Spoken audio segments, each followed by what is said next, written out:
My name is James. I'm 21 years old. I'm a student here. I'm a junior. I'm taking IBA and Gender Studies.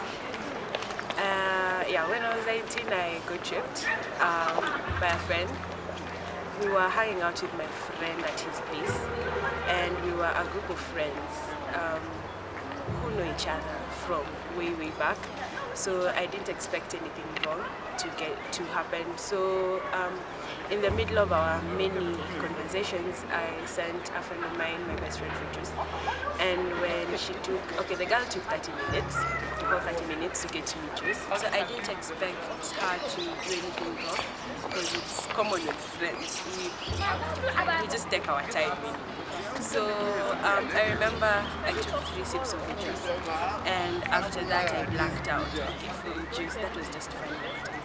So I woke up the next day at 5:30 in the morning, and I had nothing on me. Like, my dress was literally torn, and I was so confused. I was also, and for a while I was so confused. I was so scared at the same time.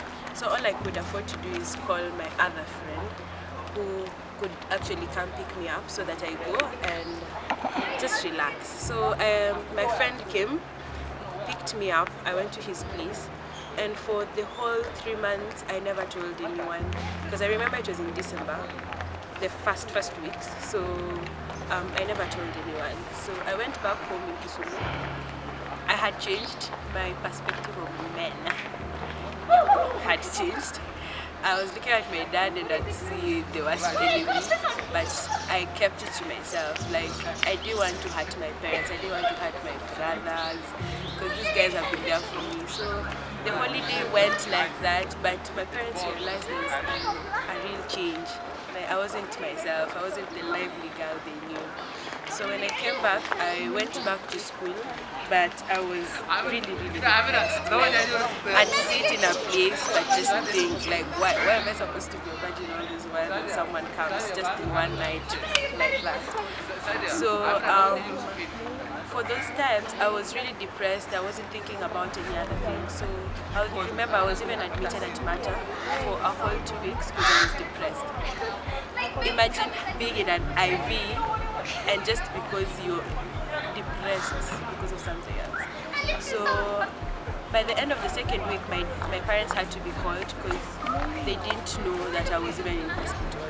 So my parents were called, they left Kisumu, they came to Nairobi, and they didn't talk to me. My friend checked the room with them and went and told them whatever had happened. So the first reaction I got from my parents, these guys hugged me, and I felt so nice because they knew what had happened, and since they know me, they know I don't sleep around, I'm not the type, let me use the word, the loose characters.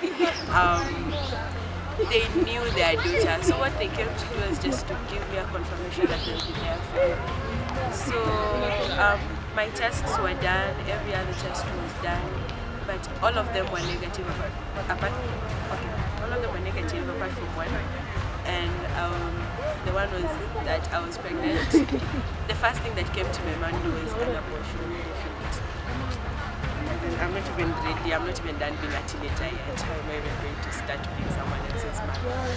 Yeah, so the first thing I thought was abortion, and my dad told me one thing, I'm not going to get rid of the child. They were going to take care of me, take care of the child, and we deliver the child, and take care of the child all the way. So at that time I started counseling. Even right now I'm still going through counseling. Every week I go at least once or twice, depending on my situations. So yeah, and my baby is really nice.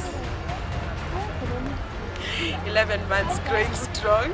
I can't wait for him to turn 1. So yeah, so basically that is what my life is like. What I'd like to say is, rape happens. It happens to anyone, a man, a woman, a baby. It is just sad.